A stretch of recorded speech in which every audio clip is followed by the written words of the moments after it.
जय श्री गणेश। नमस्कार। मैं आचार्य संजय द्विवेदी। मेरे समस्त प्रबुद्ध दर्शकों का मेरे चैनल पर हार्दिक स्वागत है। प्रिय दर्शकों, आज मैं मेष राशि का नवंबर माह का मासिक राशिफल लेकर आपके सम्मुख उपस्थित हूँ। नवंबर माह में जो ग्रहों की स्थितियां हैं तथा जो ग्रहों के परिवर्तन होंगे वो इस माह में आपको किस प्रकार का लाभ देने जा रहे हैं, किन भाव में प्रबलता आएगी, आपका स्वास्थ्य कैसा रहेगा, शिक्षा ज्ञान संतान का भाव किस प्रकार का रहने वाला है, प्रेम तथा विवाह का भाव कैसा रहेगा, इस समय में भाग्य का कितना साथ मिलेगा, कार्यक्षेत्र में आप कितनी प्रगति करने जा रहे हैं, इस समय आपकी इनकम में कितनी वृद्धि होने वाली है तथा धन का कितना लाभ लेंगे, परिवार का कितना सहयोग मिलेगा, इस समय में आप सुखों का कितना उपार्जन करने जा रहे हैं, संपूर्ण विश्लेषण मैं पूर्ण तर्क के साथ करने जा रहा हूं। प्रिय दर्शकों, इस राशिफल को आप अपने लग्न तथा चंद्र राशि के आधार पर देख सकते हैं। मेष राशि मंगल की राशि है, जहां पर इस माह में मंगल अपनी नीच राशि में ही गोचर करेंगे। कर्क राशि में इनका गोचर चल रहा है।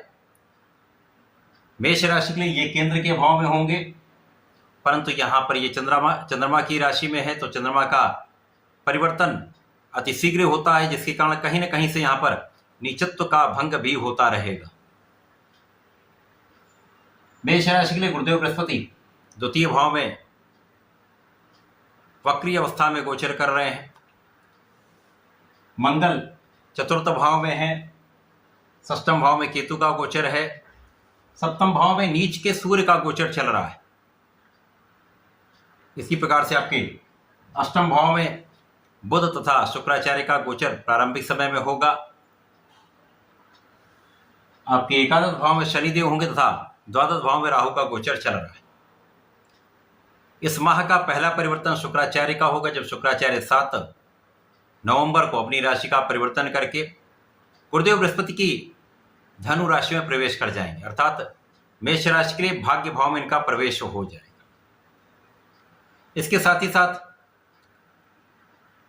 15 नवंबर को शनिदेव जो वक्री चल रहे हैं वो मार्गीय अवस्था में आएंगे।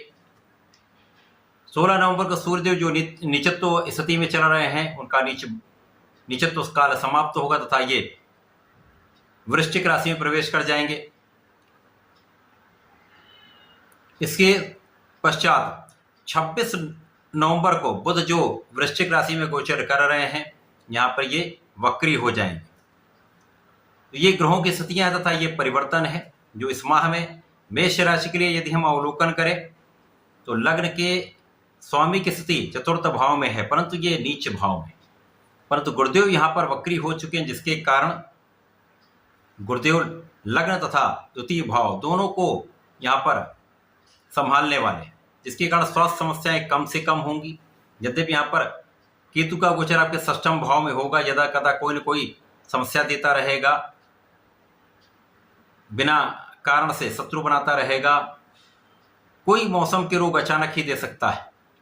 परंतु गुरुदेव का यहाँ पर प्रभाव आपके मनोबल को भी बढ़ाने वाला है, क्योंकि यहाँ पर सूर्य नीच के हैं, परंतु गुरुदेव का प्रभाव आपको विवेक भी देगा, धैर्य भी देगा, ज्ञान भी देगा तथा आपके स्वास्थ्य की संपूर्ण सुरक्षा तथा आपकी आयु की संपूर्ण सुरक्षा करने वाले। केतु पर भी गुरु का नियंत्रण होगा, तो इस समय में रोग ऋण शत्रुओं से आप बच पाएंगे। संपूर्ण रूप से यहां पर आपका बचाव हो रहा है। गुरुदेव का प्रभाव यहां पर आपके कार्यक्षेत्र में भी आपको लाभ दिलाने वाला है। मंगल चतुर्थ भाव में है, जब ये नीच का प्रभाव देंगे तो चतुर्थ भाव में होकर जो भूमि पुत्र हैं, भूमि भवन से लाभ के स्थान पर कहीं ना कहीं कोई समस्या दे सकते हैं। जब नीच भंग रहेगा तो इन्हीं भावों से ये आपको लाभ भी देंगे, जनता का संपूर्ण सहयोग दिलवाएंगे, माता पिता का आशीर्वाद भी प्राप्त होगा, सुखों का आप उपार्जन कर पाएंगे। कार्य क्षेत्र में भी जो निर्बलता आ रही वो दूर होगी। तो कुल मिलाकर मंगल का प्रभाव यहाँ पर एवरेज रहने वाला है। इस माह में कुछ अच्छा प्रभाव देंगे, कुछ कहीं ना कहीं नकारात्मक प्रभाव भी देने वाले हैं। कार्य क्षेत्र में कहीं ये विवाद के कारण भी बनेंगे, परंतु उन विवादों से आप निकल भी पाएंगे। केवल इस समय में आपको धैर्य रखकर कोई भी निर्णय लेना है, जल्दीबाजी में कोई कार्य नहीं करना है। किसी भी डिसीजन पर जाने से पहले कई बार विचार कर लेना है। नहीं समझ में आता तो अपने बड़ों से बड़ों से इसकी सलाह कर ले, गुरु की सलाह ले ले, उसके पश्चात आप कार्य करें। शनिदेव जो मार्गी हो जाएंगे अत्यंत विशिष्ट लाभ देने वाले, क्योंकि लाभ भाव में ये गोचर कर रहे हैं। मार्गी हो जाएंगे तो कर्म तथा लाभ के स्वामी होकर लाभ भाव को विस्तृत करने वाले हैं, आपके लग्न को प्रबलता देंगे। यहां पर केवल आपको सामंजस्य बनाना है, क्योंकि मंगल का ऊर्जा का प्रवाह तथा शनि का धैर्य, शनि का धीमे चलने का जो नेचर है, यहां पर आपको सामंजस्य बनाना होगा। इसलिए मैंने कहा जल्दीबाजी के निर्णय से बचना होगा।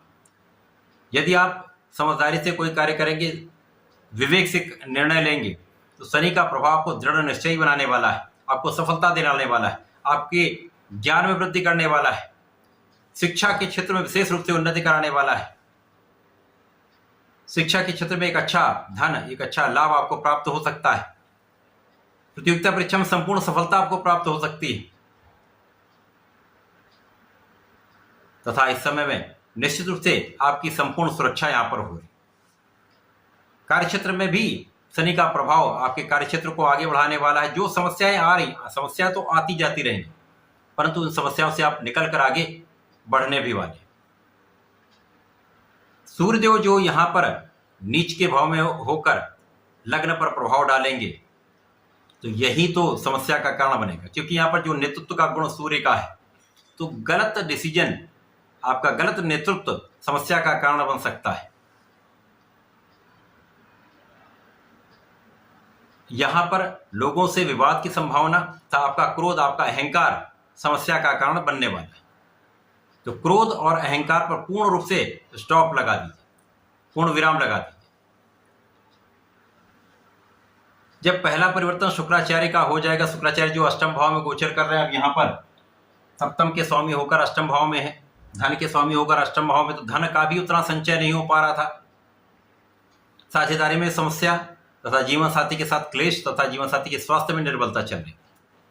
अब जब शुक्राचार्य नवम भाव में पहुंच जाएंगे तो गुरुदेव की राशि में होंगे, गुरुदेव शुक्राचार्य की राशि में, तो यहाँ पर विशिष्ट संयोजन बन जाएगा, एक महान राजयोग बन जाएगा। तो यहाँ पर विशेष रूप से आपके ज्ञान में वृद्धि होगी, आपके धैर्य में वृद्धि होगी, आपका धन, ऐश्वर्य, वैभव बढ़ जाएगा। धन की तो वृद्धि निश्चित ही है, भाग्य संपूर्ण रूप से आपके साथ में होगा। अब धन का स्वामी भाग्य भाव में, भाग्य का स्वामी धन भाव में, एक विशेष राजयोग है, एक महान राजयोग है जो महाधनदायक होता है, महालाभ देने वाला होता है। अब यहां पर आपका परिश्रम भी श्रेष्ठ हो जाएगा। कार्यक्षेत्र में जब आप पूर्ण रूप से केंद्रित हो जाएंगे, या किसी भी क्षेत्र में आप हैं, नौकरी में हैं, व्यापार में हैं, किसी अपने प्रोफेशन में हैं, सभी क्षेत्रों में आपके केंद्रित होने से, आपको कंसंट्रेट करने से विशेष लाभ प्राप्त होने वाला है।